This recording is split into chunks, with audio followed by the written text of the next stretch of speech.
Parlons du phénomène des travailleurs étrangers temporaires. Il y en a un peu partout au Canada, au Québec et bien sûr dans notre région. C'est un phénomène qui grandit aussi au fil du temps. Il y a des besoins de main-d'œuvre et même, je fais une petite parenthèse, mais vous vous en rappelez, durant la pandémie, ça avait d'ailleurs été un enjeu assez sérieux d'ailleurs pour certaines entreprises agricoles là, qui avaient beaucoup de craintes à l'égard de la venue de ces travailleurs. Bien, c'est comme n'importe quelle région, évidemment, on se doit de bien les accueillir, les encadrer. Il y a des gens qui s'occupent de ça ici dans la région. Deux invités pour en parler. D'abord, Lynne Laplante, qui est la directrice générale du quartier de l'emploi. Bonjour à vous. Bonjour.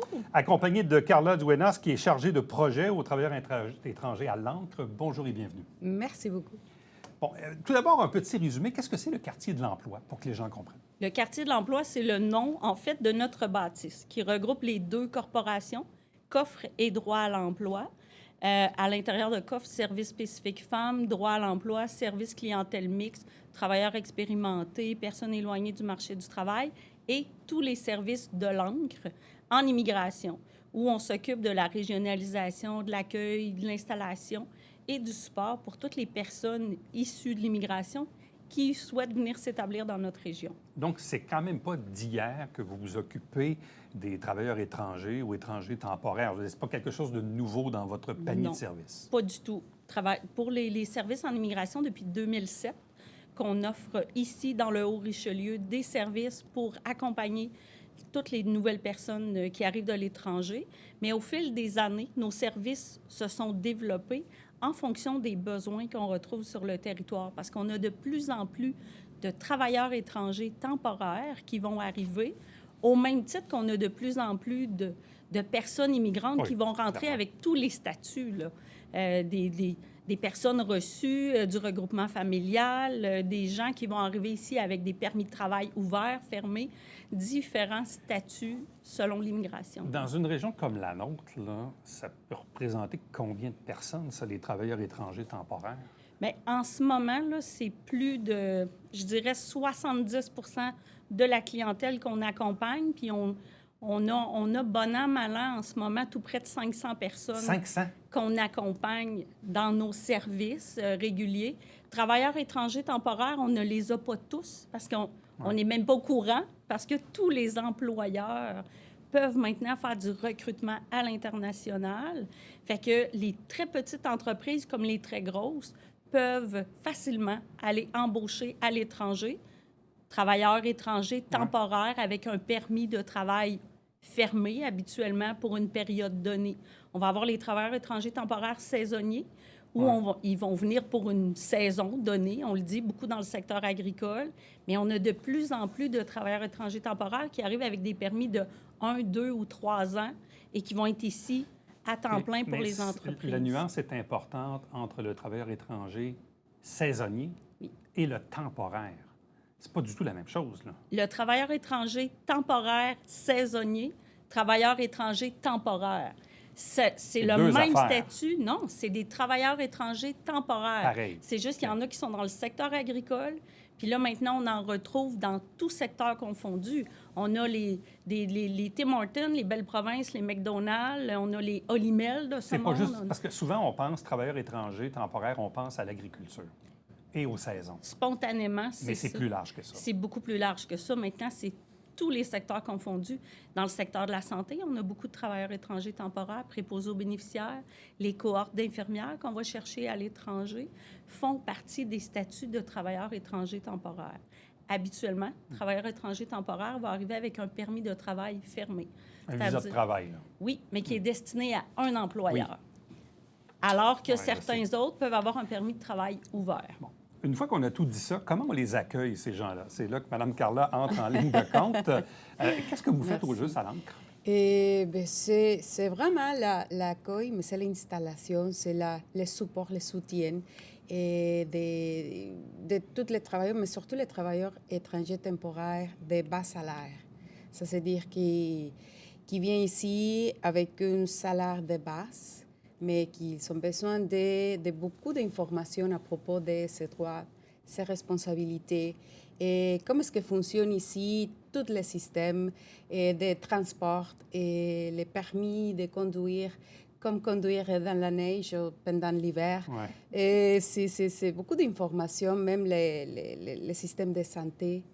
Et, et c'est beaucoup d'accompagnement, mais surtout d'informations pour savoir c'est quoi ces droits, ces responsabilités. Quand un travailleur est... En fait, de quelle façon les travailleurs étrangers temporaires sont-ils dirigés vers vous pour qu'ensuite, vous puissiez là, mettre en place une cellule d'encadrement? Là? Ils peuvent rentrer chez nous de différentes façons. Ça peut être les employeurs qui vont nous contacter pour nous dire qu'ils vont arriver. Fait qu'on peut travailler avec eux en pré-départ, avant qu'ils quittent leur pays, pour préparer leur arrivée ici. Ça peut être les travailleurs eux-mêmes qui ont entendu parler par un autre, quelqu'un des services de langue qui vont venir chercher de l'aide.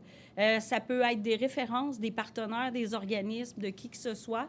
On en a aussi qui vont nous référer directement parce qu'on appelle nos AAI, les agents d'aide à l'immigration, qui vont octroyer certains permis de faire les démarches avec eux.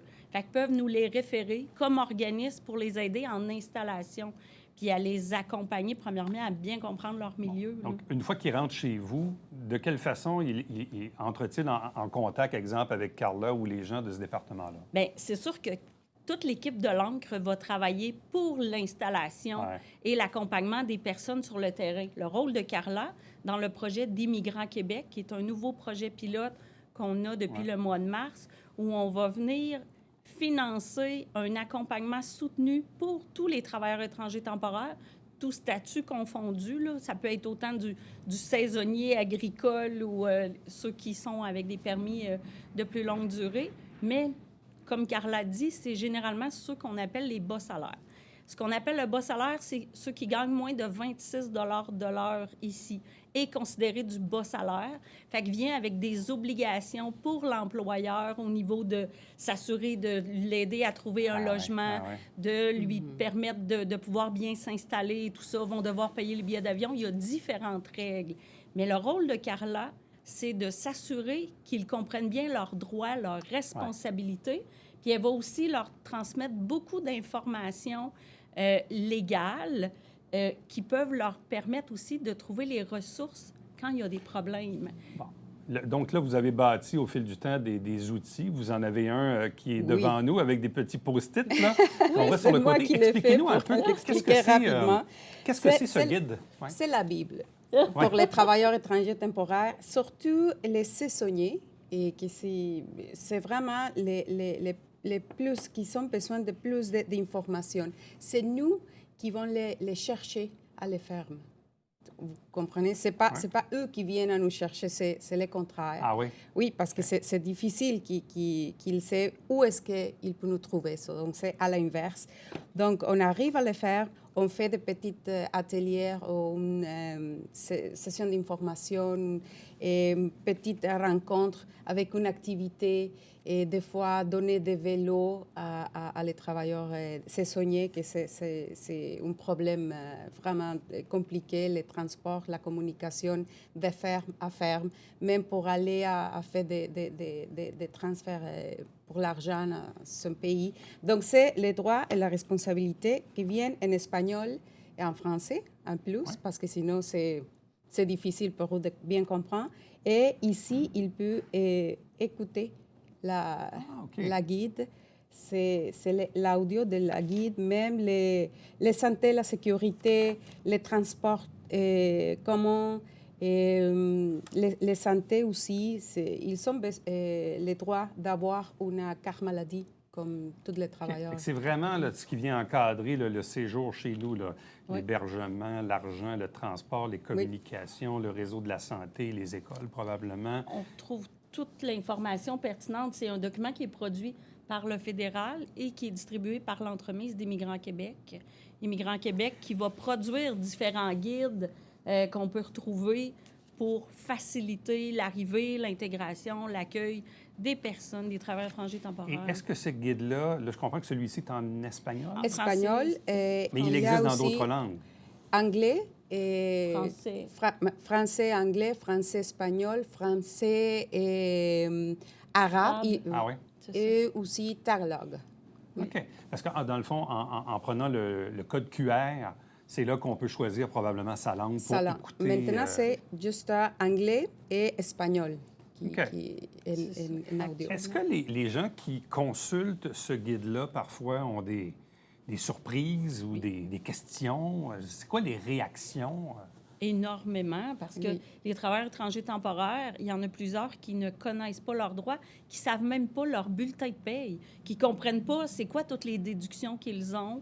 Même nous, on a les de la misère à taxes. s'y Oui, ça arrive, effectivement. Le seul Fait que point. juste de comprendre un peu, finalement, tout ce qu'on retrouve ici au Québec, fait que tout ça peut les aider à bien comprendre. Puis l'objectif aussi du projet, c'est de leur permettre de socialiser, de pouvoir rencontrer d'autres gens comme eux et de briser leur isolement. Parce qu'un travailleur étranger temporaire qui est ici avec un permis pour 2 ou 3 ans ou toute une saison, C'est sûr. la famille est restée au pays.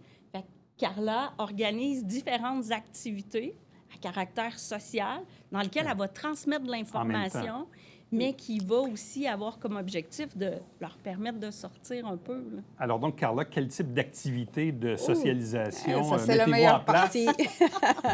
Par exemple, c'était le dernier été et nous avons organisé un tournoi de soccer.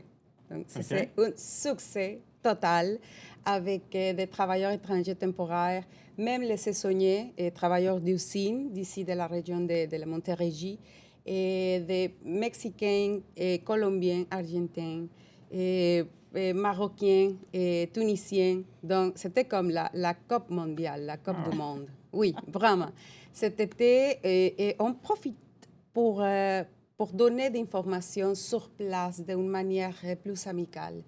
C'est parce que si tu arrives à ferme et tu assieds à tout le monde, et on va parler des droits et la responsabilité. Non, mais pendant une petite activité, tu peux parler avec eux, tu peux faire des activités. Du partage, exactement. briser l'isolement, puis etc.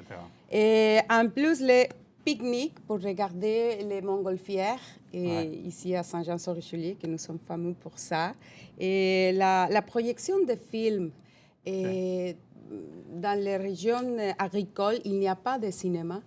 Donc, des fois, de projeter, de partager des cinémas avec eux, c'est génial.